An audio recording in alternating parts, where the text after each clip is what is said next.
Hello! Kamusta ulit? Welcome again dito sa atin sa Payong Kapatid. At inaasahan ko po kayo na kung ito po yung first time ninyo, kayo po ay mag-subscribe at click niyo po yung notification. Kung sakali naman, lagi ko kayong sinusundan pero hindi pa kayo nagsusubscribe, ito na po yung panahon. Di ba? Christmas gift na sa amin. Ayun!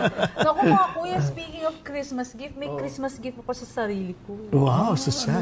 Ang Christmas gift ko sa sarili ko, mag-e-exercise para pwede yung kumain ng madami sa Christmas. Oo, kasi ayos syempre, gusto ko pong umaba ang aking buhay, long life. Kasi syempre, ayaw natin ng death, mga ganyan. Pero mga kuya, naalala ko tuloy. Di ba pinag-usapan natin last time kung bakit natin sineselebrate yung Christmas or why Jesus came? Because of the death.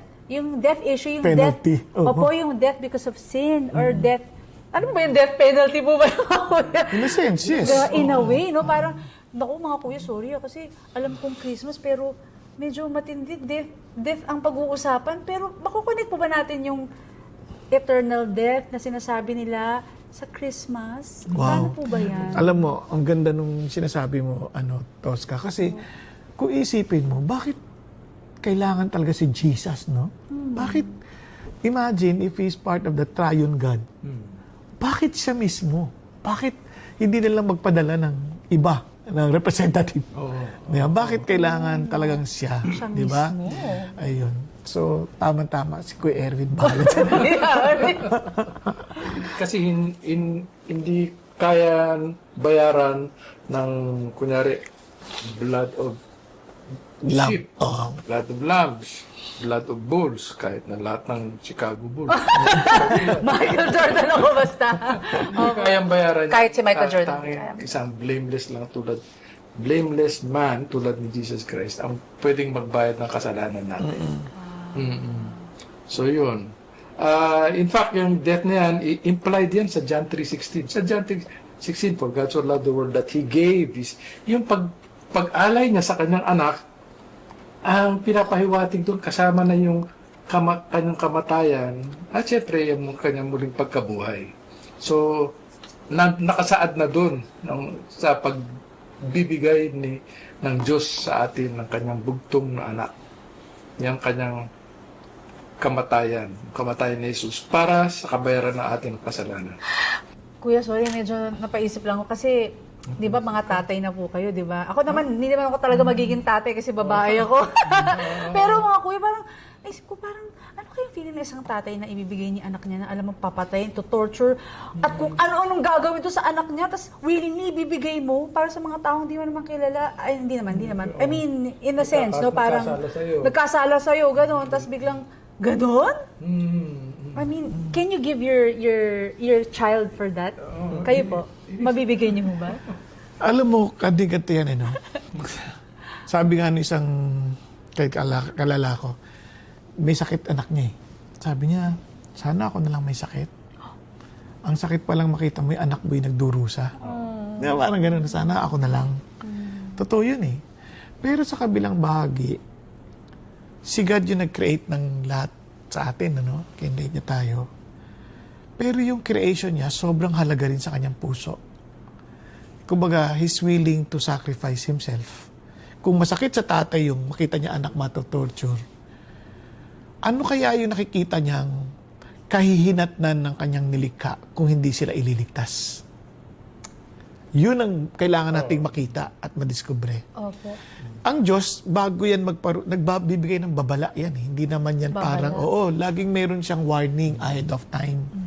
Now, si Lord, sinasabi niya rin to kahit sa scripture kung ano yung mga warnings niya about death, about anong kahihinat na ng tao if they reject Him.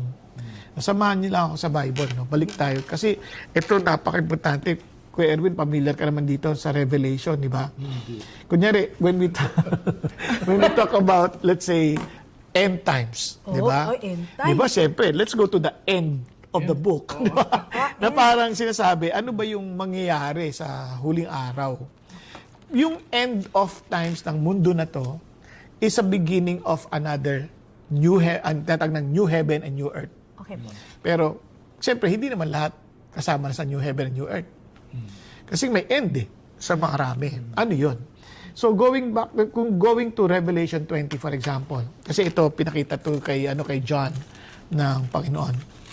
Sabi ni Panginoon, itong solemn warning niya sa Revelation 20 verse 10. The devil who deceived them was thrown into the lake of fire and brimstone, where the beast and the false prophets are also, and they will be tormented day and night forever and ever. Bigat nun. Yung demonyo ng loko, yung mga ginamit niyang alipores, yung beast at maging mga false prophets, Andun sila. oo, kasama sila dito. They will be tormented. Look at the words, tormented. Day and night. 24/7. Forever and ever. Walang pahinga ho yan. Wala. Oh, Oh my imagine being tormented. Kaya, hindi to biro eh. Kaya, kayo rin na nag-aaral ng salita ng Lord, hindi to biro. When we tell people about this, hindi to biro. Opo. So, hindi to basta, nabasa mo lang, okay na. Hindi, you need to understand what it was being conveyed para hindi ka na naloloko at hindi mo pinaglalaroan basta-basta. Di ba? Now, tingnan niyo sabi niya, Then I saw a great white throne, and him who sat upon it, from whose presence earth and heaven fled away. No place was found for them. And look at the words, and I saw the dead, the great and the small. Sobrang dakila man o hindi kilala masyadong tao. Mahirap, mayaman, O mahirap, ganun po. mayaman. Kasama rito. Standing before the throne. And books were opened. Napansin mo, books, marami, Opo. were opened. And another book, isa na lang, was opened. Okay? So, group of books and one book. Ha? Sabi niya, which is the book of life. Itong isang book na to, book of life. And the dead were judged from the things which were written in the books according to their deeds. So, kumbaga, itong books, ito yung mga records ng mga pinaggagawa nating lahat. Nakarecord ho lahat yun. Oo, we will be judged accordingly. Batay, di ba? Court naka-CCTV yan.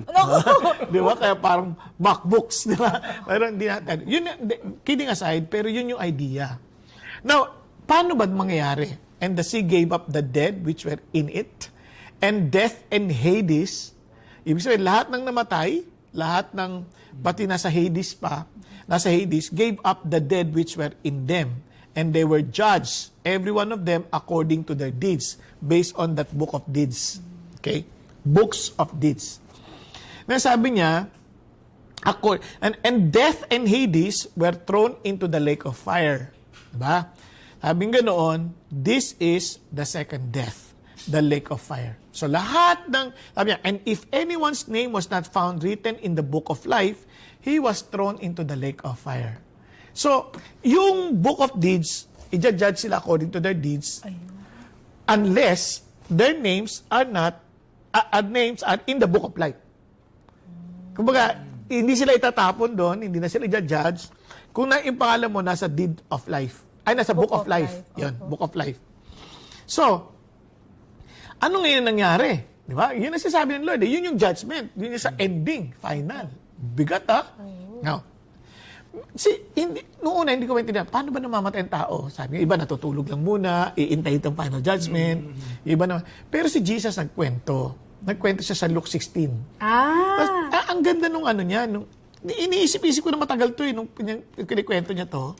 Sabi nila, parable yon, pero hindi, may pangalan Ang parable kasi parang storya lang na ito hindi Ang linaw ito sabi niya dito, tinama, now there was a rich man and he habitually dressed in purple and fine linen, joyously living in splendor every day.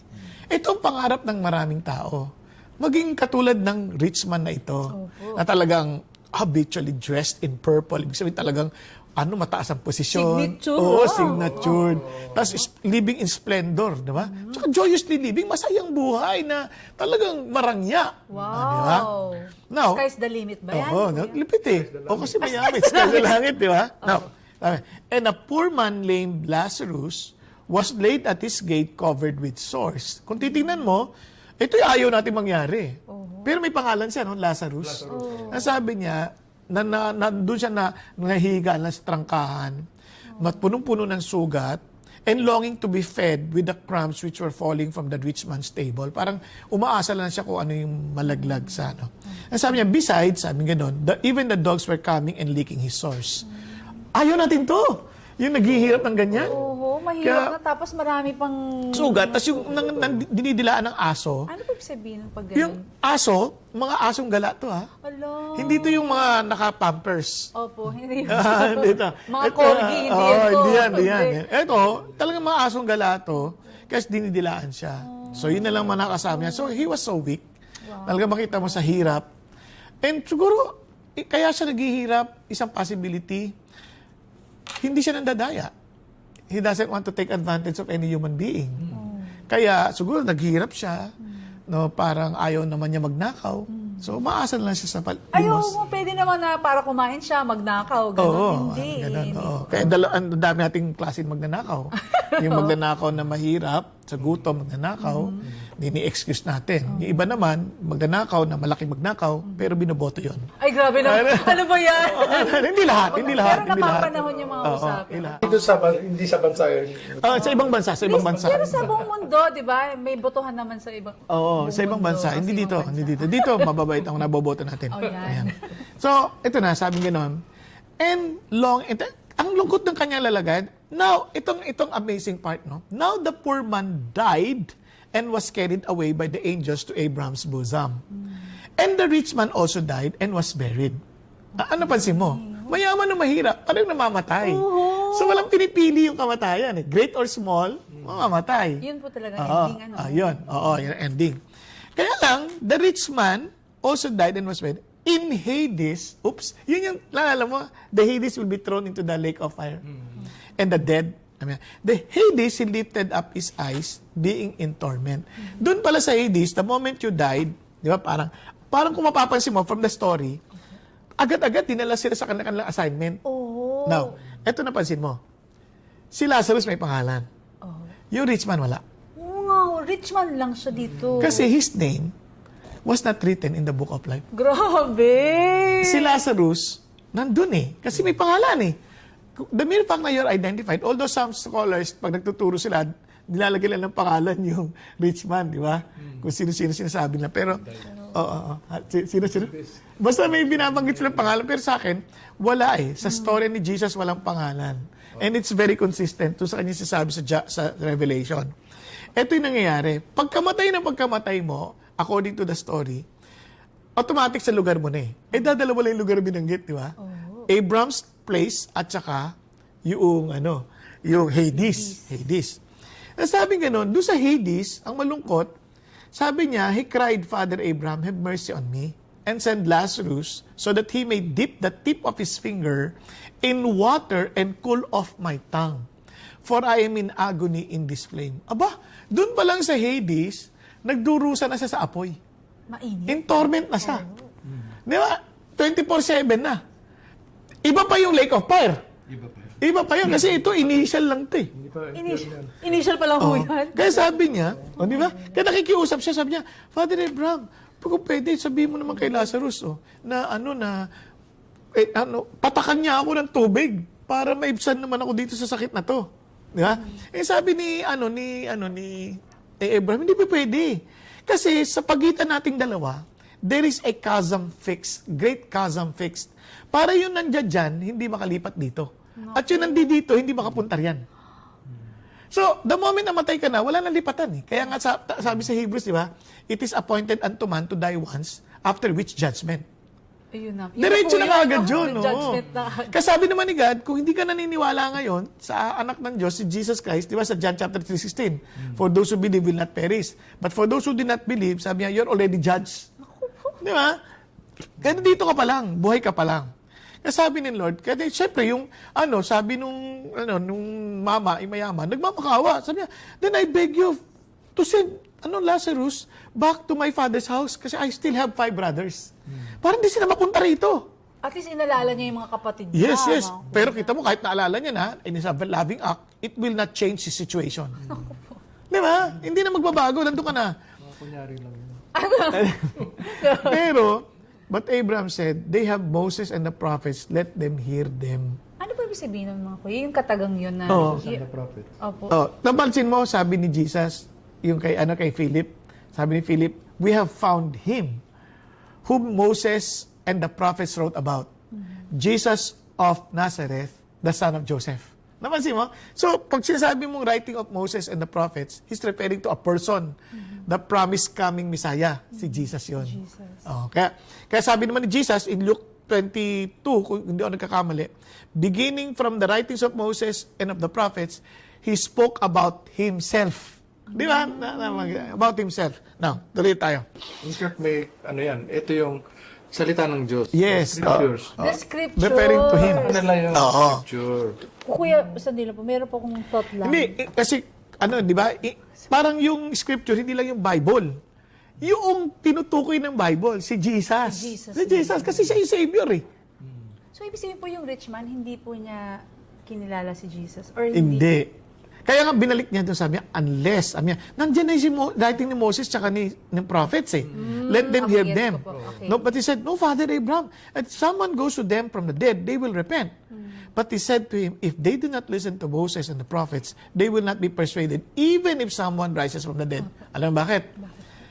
Si Jesus kaya tinutukoy eh. Eh si Jesus tumatay at nabuhay magmuli. Kahit kung hindi sila naniniwala sa pinagsabi ni Moses, hindi sila maniniwala kay Jesus. Ayun. That's the idea. Oh, di ba? So, anong punto? Kaya sabi ni Jesus sa John 5:24, tama ba? Ang sabi ni Jesus ganito, kaya praise God sa Pasko. Bakit? Dumating talaga si Jesus. Sabi sa John 5:24, paano ba tayo makakaligtas sa judgment? Tingnan niyo. Truly, truly, I say to you, he who hears my word, referring to Jesus, si Jesus, makinig ka sa salita ko, and believe him who sent me, has eternal life, and does not come into judgment, but has passed out of death into life. So, hindi ka na itatapon sa lawa ng apoy. Meaning, your name is written in the book of life. Yun. Di ba? Kaya nga si Paul, binanggit niya yung tungkol sa Philippians, hindi naman yung mga perfect na tao eh. Sa Philippians 4, tingnan mo, hindi ibig sabihin kailangan maging perfect ka muna bago ka matanggal para malagay ka sa book of life.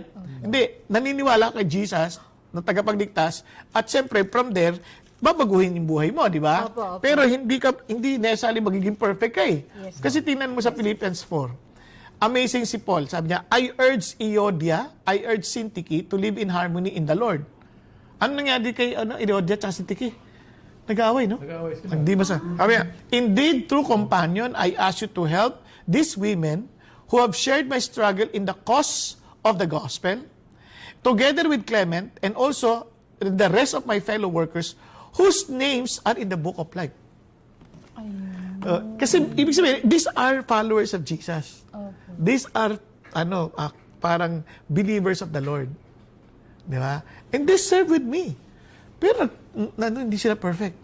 And yet, their names are written in the book of life, sabi ni Paul. Para maganda rin pong gift yun sa Christmas, yung mailagay yung name mo sa Book of Life. Oo, ang sikreto. Ang sikreto po, para mailagay yung pangalan ko sa Book of Life. Truly, truly, I say to you, he who believes my word, he who follows my word, and believes the one who sent me, referring to Jesus. Na si Jesus yung my word. Di ba? My word. My word ni Jesus. Meaning, you are really taking him seriously. Yes. Kasi kung hindi mo papansinin yung word niya, parang sasabi mo, wala kang kwentang tao. Wala kang kwenta, di ba? And the mere fact that you are following his words, you're saying, your word matters to me because you are my Lord. Amen. Di ba? And believe in the Father who sent him.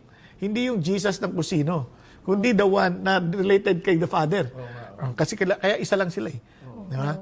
Kaya sabi niya, you have passed from death to life.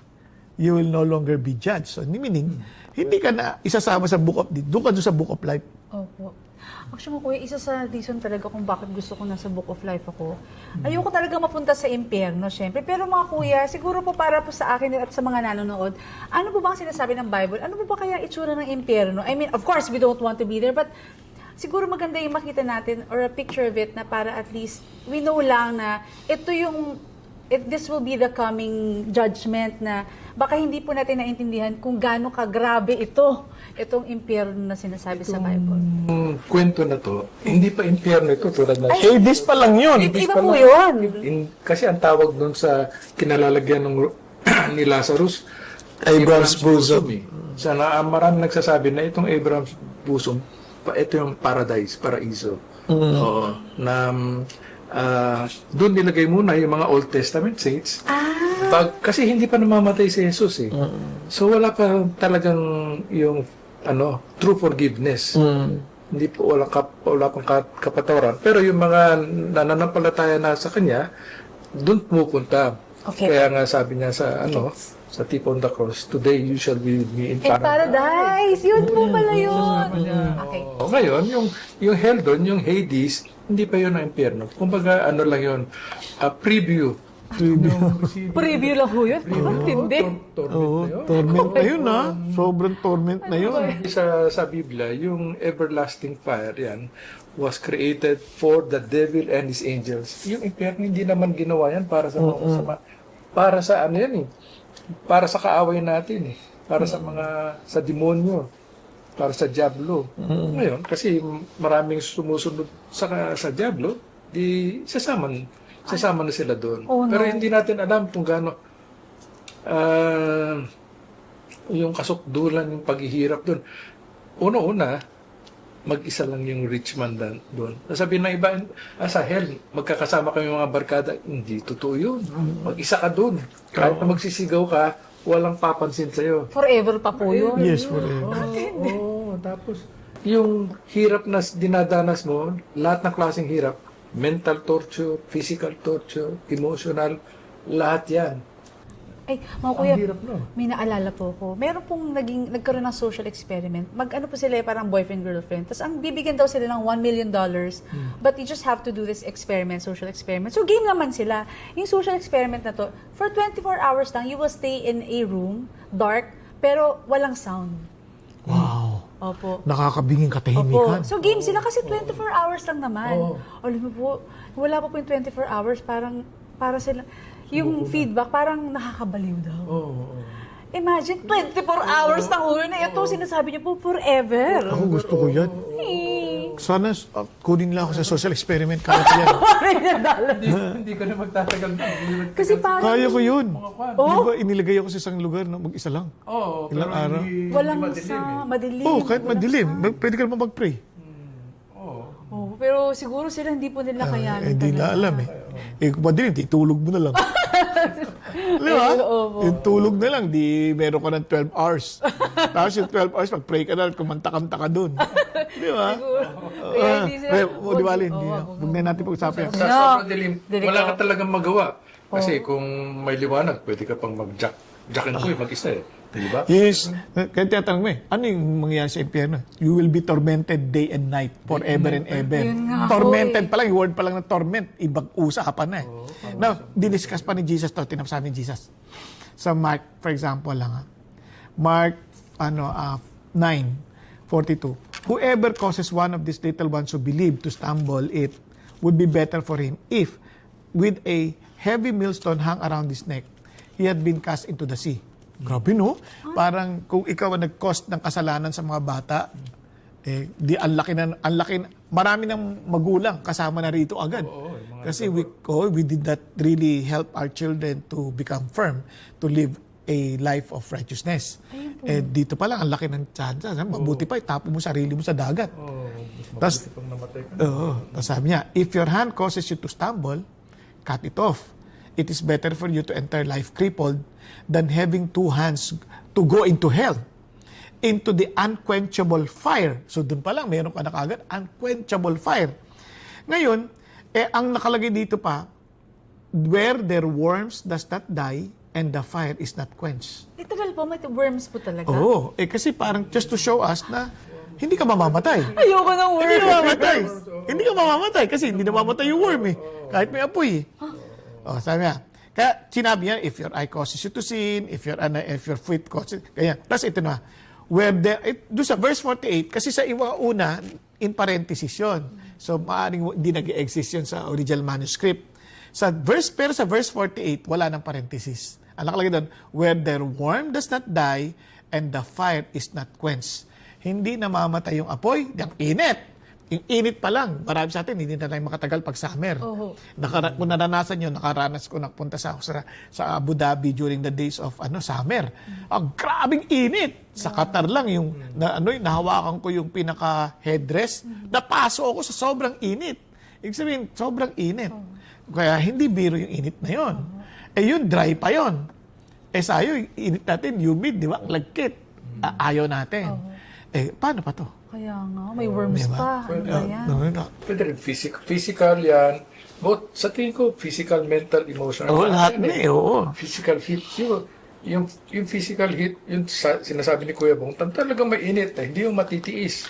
Oo. Na, ay, siguro hindi kakayanin Kasi, ng mga aircon dito. Di ba yung rich man? Kung init na init ka, ilang gaming tubig kailangan mo? Oh, syempre, madami po yun. Yun isipin mo, isang patak lang daw hinihingi niya, okay na. Oo. Ang tindi nun. Ganun ka-desperate. Oo, ganun katindi effect nung uhaw na Yun, yun. physical na init pa yun. Ano pa yung mga emotional, psychological heat? Mayroon kang pagnanasa na hindi mo Oo, grabe. hindi ma-fulfill, no? Gusto mo. Ano ba paborito mo? Chocolate? Marami pong favorite. Ngayon, Chocolate. Now, dito niyo maintindihan, alam ni God yung end ng tao without Him. Kaya siya na mismo nagkusang pumarito para sa atin. Kasi sabi ni Jesus, I am the only way, the truth and the life. No one can come to the Father except through me. Kung inaasahan natin, hindi natin kailangan si Jesus, makakapunta tayo sa tatay, nagkakamali ka, it must come through Him. Kasi siya yung way, siya yung truth. Ngayon, tingnan niyo ito. Alam niyo ba, na minsan yung kabaitan natin, ang weapon natin against God, para hindi natin kailanganin si Jesus. Huh? Kaya sa isip natin, magpapakabait lang ako, maliligtas ako. Inalis mo si Jesus sa equation. Ay. Hindi po pwede. Kaya nga, naalala ko tuloy yung prodigal son eh. Yung kapatid, yung elder brother, sumunod ako sa lahat ng pinag-utos mo. Hindi mo ako binigyan ng kambing. Ano napansin sa kanya? Sinasagot ni Jesus, yung kwento na yun, sinasagot ni Jesus yung mga Pharisees and Scribes. Bakit si Jesus nasa mga kasama yung mga, kumakain kasama yung mga kasalanan? Kasi pinapakita ni Jesus, ang problema ninyo, kayo mga Pharisees, the reason why hindi kayo lumalapit sa akin, kasi you feel you deserve heaven. Parang God owes you eternity kasi mabait kayo. Ang sinasabi ni Jesus, hindi, kailangan nyo ako. Kaya kayo hindi lumalapit sa akin. Ito mga makasalanan, kita nilang kailangan nila ako kasi makasalanan sila eh. Di ba? So, it's very obvious sa kanila makasalanan sila. Yung mga mababait, hindi obvious na makasalanan sila. Kasi isip nila mabait sila eh. Pero ang reality, itong totoong kasalanan. Kasalanan is being independent from God. Ang sabi ni Lord, kaya he who believes Him. Ang sabi ni Lord, ang paraan para maligtas is through my Son. For the wages of sin is death, but the free gift of God is eternal life in Christ Jesus. Ang paraan ng Diyos is through Jesus Christ. Ayaw mo si Jesus, hindi ka makakadiretso sa akin. Kaya nga, kailangan ng Pasko. Kaya nga, may Pasko. Dumating si Jesus para iligtas tayo sa karumal-dumal na kaparusahan dahil sa kasalanan. Praise God. At ang Pasko yan, pinagdirawang natin, hindi lang tuwing December, kundi Every day of our lives. every day. Salamat tayo. Amen. Kaya po mga kuya, dahil po dyan, sa sobrang happy ko, sa Pasko, double rice. Let's go! Double Ang saya! Grabe kasi, kasi po syempre, we have Jesus. Amen. The reason for the season. Kaya po mga kapatid, hinga na po natin ng, of course, words of encouragement. Ito na, ilang araw na lang, Pasko na mga kapatid! Yes. Merry Christmas. Apo, words of Regalo ni encouragement. Tosca. Ano? Hindi po, regalo nyo na lang po siguro sa words of encouragement mga kuya. Ayan. May nabasa ako, no, what if Jesus never came? Ay, Maraming pagkakaiba ang mundo na hindi dumating si Jesus kaysa yung mundo ngayon. Kung hindi dumating si Jesus, sabi, of course, hindi pa tayo napapatawad sa ating kasalanan. Bukod dyan, isipin nyo na lang, yung mga universities, educational system, ba't nagkaroon ng mga ganyan, yung Harvard, yung Yale, ganyan. Nagsimula yan, seminary, dahil kay Jesus. Yan. Tapos, hindi lang yan, yung status ng mga babae noon, nung araw, mga second-class citizen yan. Dahil kay Jesus, na-elevate sila as equals. O tapos, nagre-reklamo pa yung mga ibang babae. Hindi na. Equal nga eh. Hindi lang yon. Yung sanctity of human life, pinapahalaga natin yung buhay ng tao kahit na nasa sinapupunan pa dahil kay Jesus. Yung mga nagtatanong kailan nagsisimula yung conception. Alam mo, sabi ni Jesus kay Jeremiah, before you were born, I knew you. Kailan nagsimula? Bago pa nagkaroon ng seed.